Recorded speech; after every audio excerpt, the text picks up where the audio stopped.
Hello guys, welcome to today GFG POTD. आज का हमारा क्वेश्चन है count digits grouping of a number. Directly code की तरफ चलते हैं और हमें एक टेस्ट गिवन है 119। तो हमें इसे वैलिड ग्रुप्स में डिवाइड करना है कि सच जो दूसरे ग्रुप का सम हो वो पहले ग्रुप से ज़्यादा हो और तीसरे ग्रुप का जो सम हो वो दूसरे ग्रुप से ज़्यादा हो।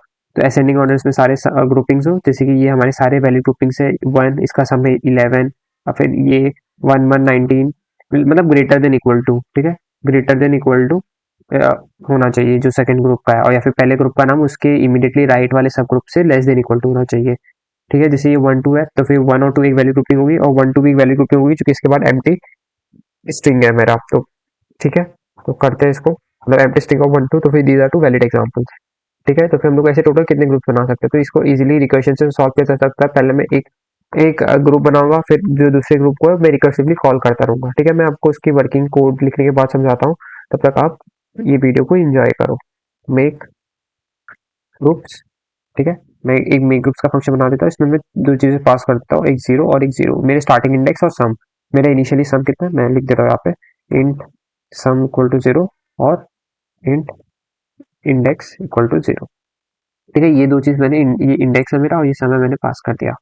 ठीक है, और इसके बाद अब मुझे ग्रुपिंग्स का फंक्शन बनाना पड़ेगा। तो इंट मेक ग्रुप्स, और इसके अंदर मुझे क्या पास करना पड़ेगा, string S T R comma int index comma int सम।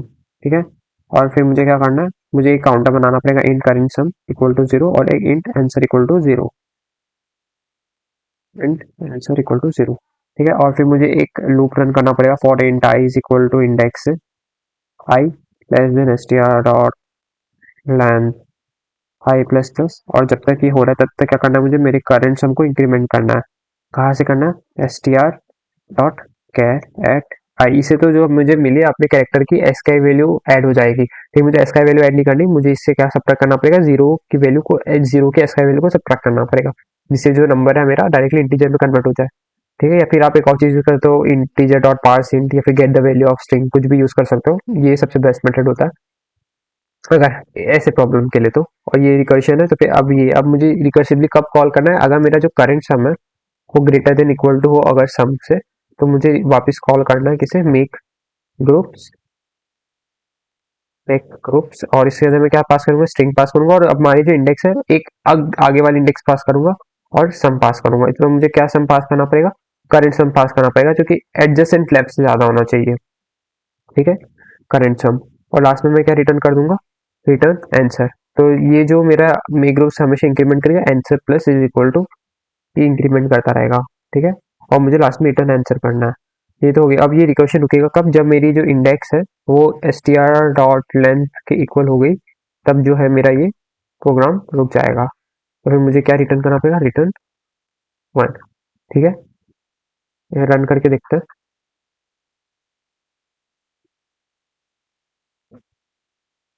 करेंट सम,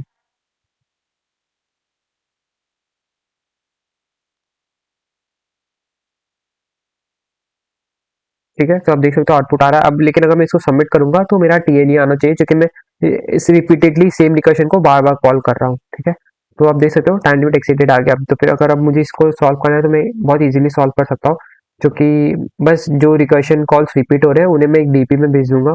तो मैं एक डीपी बना लेता हूँ, न्यू डीपी, और डीपी की साइज क्या होनी चाहिए, जो मैक्सिमम हमारी स्ट्रिंग की लेंथ है या इंडेक्स है वो एन तक जा सकती है, और जो मेरा मैक्सिमम सम है वो तब हो सकता है जब मेरे सारे डिजिट्स जो हो नाइन हो। जैसे कि अगर मेरे थ्री डिजिट है, एन की वैल्यू थ्री है, तो मैक्सिमम सम क्या हो सकता है किसी भी सब स्ट्रिंग का, nine plus nine, that is nine into n. ठीक है, तो ये मेरी डीपी की मैक्सिमम लेंथ हो गई। ठीक है, अब मुझे क्या करना है, अब मुझे इस डीपी को इसके अंदर भेजना पड़ेगा, और मुझे यहाँ पे एन को डिफाइन करना पड़ेगा। तो एन क्या है, मेरा स्ट्रिंग लेंथ है, S T R dot length. ठीक है, और जब ये हो गया तो फिर ये जो ये मेरी डीपी हो गई, मैंने डीपी को इसके अंदर भेज दिया। मुझे इसे भी यहाँ पे डीपी को एक्सेप्ट करना पड़ेगा, मैंने यहाँ पे भी डीपी को भर दिया और मुझे यहाँ पे भी डीपी को पास करना पड़ेगा। ठीक है, अब मुझे क्या करना पड़ेगा, अगर मेरा इंडेक्स ऑलरेडी प्रेजेंट हो, इफ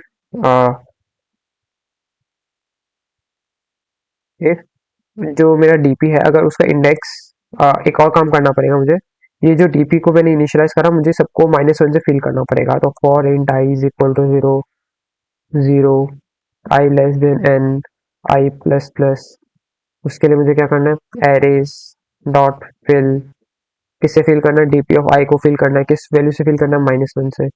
ठीक है, arrays dot fill DP of I -1। अब डीपी ऑफ इंडेक्स और सम, अगर ये मेरा नॉट इक्वल टू -1 होता है तो मुझे क्या करना है, रिटर्न कर देना किसे, डीपी ऑफ इंडेक्स को सम। ठीक है, जिससे मेरा जो फंक्शन कॉल है यहीं पे रुक जाए।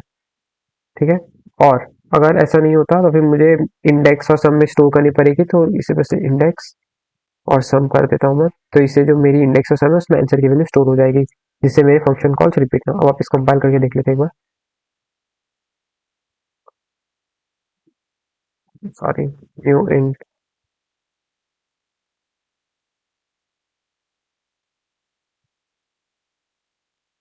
ठीक है, तो आप देख सकते हो आउटपुट आ रहा है, मैं सबमिट कर देता हूँ। इससे आप ये एकदम आसानी से सबमिट हो जाएगा। देख सकते हो सबमिट हो गया। होपफुली आपको सोल्यूशन अच्छा लगा होगा। अब अगर इसके थोड़े से वर्किंग पे बात करना चाहे तो अब हम कर सकते हैं। एक सेकेंड, ये जो मैं रिकर्शन वाला पार्ट है ये काम कैसे कर रहा है, अगर आपको इसको थोड़ा सा विजुअलाइज करना है तो मैं आपको एक छोटे से टेस्ट केस लेके ड्राई रन करके दिखाता हूँ कि ये जो मैं रिकर्शन कॉल हो रहा है कैसे कॉल हो रहा है, और इसमें हमें इसे बेटर करने में डीपी कैसे हम यूज कर रहे हैं। ठीक है, तो चलते हैं पावर पॉइंट की तरफ।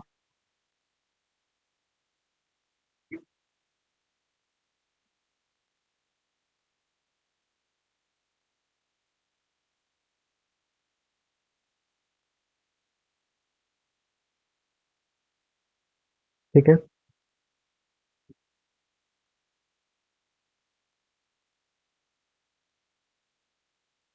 तो फिर जैसे कि हमारे पास एक स्ट्रिंग है 1 2 और 3। ठीक है, तो फिर मैंने पहले क्या करा, मैंने इसके इसके इसको ऐसे ग्रुप करा। ठीक है, फिर मैंने इसको ऐसे ग्रुप करा, और फिर लास्ट में मैंने इसे पूरे को 123 करा, 123 और यहाँ पे एक एम्प्टी स्ट्रिंग। ठीक है, ये मेरी तीन तरह की ग्रुपिंग पॉसिबल होगी। तो ये इसमें दो चीज़ें, एक इंडेक्स है मेरा। ठीक है, ये जो मैं दूसरा कलर यूज़ कर लेता हूँ। इसमें जो मैं इंडेक्स है, ये इंडेक्स यहाँ पे i इज इक्वल टू 1 पे है। ठीक है, ठीक है, मुझे ग्रुपिंग यहाँ से चालू करनी है। अगर इसमें जो इंडेक्स है मेरा वो 2 है, क्योंकि मुझे ग्रुपिंग यहाँ से चालू करनी है, और इसमें जो मेरा इंडेक्स है वो 3 है, मतलब ऑलरेडी यहाँ पर है, डेट इज एम्प्टी स्ट्रिंग। ठीक है, और अब इसमें जो मेरा सम है, जो मेरा ओरिजिनल सम है वो कैरेक्टर ऑफ आई है, डेट इज 1। ठीक है, यहाँ पे जो मेरा सम है डेट इज 3। ठीक है, और यहाँ पे जो मेरा सम है, यहाँ पे जो मेरा सम है डेट इज 6। ठीक है, अब क्या करना है, अगर मेरा ये जो सम है, अब मुझे इसके रिकर्शन को कॉल करना है। इसके रिकर्शन को अब ये मैं कैसे डिवाइड कर सकता हूँ, दो ग्रुप में डिवाइड कर सकता हूँ, 1 2 3 अलोन, या फिर 1 2 3 ये पूरा साथ में, और ये एक और एलोन। ठीक है, तो फिर अब इनके लिए चेक होगा, और फिर जो जिसके लिए मेरी जो इंडेक्स है, अगर वो मेरी str.length तक पहुंच गई, str.length तक पहुंच गई, तो मुझे क्या करना है, मुझे उस वाले टेस्ट केस को रिटर्न 1 कर देना है। के नीचे जा सकते हो, वीडियो पे आपको क्लिक करना है, वीडियो पे क्लिक करने के बाद आपको कमेंट्स में जाना है। कमेंट्स में जाते ही आपको यहाँ पे प्रॉब्लम Hello लिखो, guys, जावा का welcome solution to code today दिखेगा। GFGP OTD. आपको ये Here we are solution given a code question पे on क्लिक करना है, brackets in chain multiplication. ठीक है, आपको ये so we solution are code given पे an क्लिक array करना of है, और ये आपका रिपो खुल जाएगा। आप इससे डायरेक्टली जो भी सोल्यूशन है आप वो ले सकते हो। फिर अगर आपको डाउनलोड करना है तो आप किसी भी सोल्यूशन पे जा सकते हो, जैसे कि ये जो मेरा सोल्यूशन है लास्ट डे का, ये सोल्यूशन आपको यहाँ पे दिख जाएगा। आपको क्या करना है, आपको इसे डाउनलोड करना है, और ये आपका फाइल डाउनलोड हो जाएगा। ठीक है, और अगर आपको कॉपी करना है तो आप डायरेक्टली ऐसे कॉपी कर भी सकते हो, या फिर आप एक्सट्रैक्ट भी कर सकते हो, जैसे आपकी मर्जी। आप ऐसे इस तरह से मेरे रिपोजिटरी को यूज़ कर सकते हो सोल्यूशन देखने के लिए। Thank you.